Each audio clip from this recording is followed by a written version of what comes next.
জানেন না, প্রেমের সম্পর্কে প্রেমিকার দোষ থাকে না, সব দোষ প্রেমিকের থাকে। সেই হিসেবে এই দোষটা আপনার। আমি নিরীহ ভোলাভালা মেয়ে, কোনো দোষ করতে পারি? অভিক অফিস রুমে বসা ছিল, এক হাতে ফোন কানে ধরা, অন্য হাতে ডেস্কের উপর থাকা পেপার ওয়েট ঘোরাচ্ছে। সে অবস্থাতেই হাসল নিঃশব্দে, হেসে বলল, তা আমার তথাকথিত ভোলা ভালা প্রেমিকা, আপনার নিরীহ চেহারাটা কবে নাগাদ কলেজ ক্যাম্পাসে দেখা যাবে? মিস করছেন নাকি? টিপ্পনি কাটল তাহিয়া। অভিক সরাসরি উত্তর দিল না, ঘুরিয়ে বলল, স্ত্রীকে পড়ালেখার ব্যাপারে তাগিদ দেয়া স্বামীর দায়িত্ব, আর আপাতত দায়িত্ব পালন করছি। 10টা বেজে গিয়েছে, তোমাদের ক্লাস শুরু হবে 10:45 থেকে। আসবে না? পড়ালেখা ভালো লাগে না, যাব না। মূলত আজ অভিকের ক্লাস নেই। অভিক আর দেখার জন্য তাহিয়ার কলেজে যাওয়া। আজ ক্লাসে দেখা হবে না, তাই যাবে না বলে সিদ্ধান্ত নিয়েছে। অভিক বলল, প্রেমে পড়ে পড়ালেখা কেজি মাপে বিক্রি করে দেওয়ার চিন্তাভাবনা আছে নাকি? প্রেমের আগেই বিক্রি করে দিয়েছি পড়ালেখা। মাকে স্কুল থেকেই বলেছি, পড়ালেখা বন্ধ করে বিয়ে দিয়ে দাও। এসব নিষ্ঠুর, এসব পড়ালেখা আমার দ্বারা হবে না। মা ঠেলে ঠুলে এ অবধি নিয়ে এসেছেন।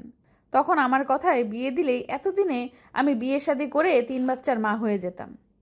আনমনে বসে ফেলল তাহিয়া, বলে জিভা কামড়াল। ইস, কি বলে ফেলল! এবার লোকটা মজা নিবে নিশ্চিত। হলও তাই। অভিক মজার স্বরে বলল, স্বামী সংসারের ভাবনা তাহলে বাচ্চাকাল থেকেই ছিল তোমার? হ্যাঁ, আমি শুধু তোমায় অবুঝ ভেবে আসছিলাম। এদিকে তুমি যে মনে মনে 3টা বাচ্চা জন্ম দিয়ে আবার আমার কলেজেই ভর্তি করিয়ে ফেলেছ, তাও তো আমি কল্পনাতেও ভাবতে পারিনি। বাহ, সাংঘাতিক। ভালোই জব্দ হলো তাহিয়া। লোকটা দুদিক থেকে সুতো টেনে গির দিয়ে পেঁচাচ্ছে ওকে। সে প্রসঙ্গ ঘুরালো, স্পষ্ট তার গলায় বলল, আপনার জন্য আমার অনুভূতি আছে, এগুলোকে থাকতে দিন। পড়ালেখার কথা বলে এদিক ওদিক সরাতে বাধ্য করবেন না। পড়ালেখাটা আমাদের সম্পর্কের আওতায় নেই, ওটা বাদ। ওসব পড়ালেখার কথা বলে মুড অফ করবেন না আমার, আগেই বলে দিচ্ছি। অভিককে হাসতে হাসতেই বলে দিল এক কঠিন কথা।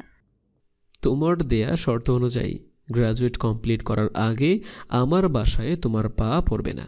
এবার তুমিই জানো, তুমি ফেল করে সময় বাড়াবে নাকি সময় মতো পড়ালেখা করবে। তোমার পড়ালেখা, তোমার সংসার, তোমার সিদ্ধান্ত। আমার কি? আমি এসবে নেই। তাহিয়া স্পষ্ট টের পেল নিজের দেয়া শর্তের জন্য সে ফেঁসে যাচ্ছে।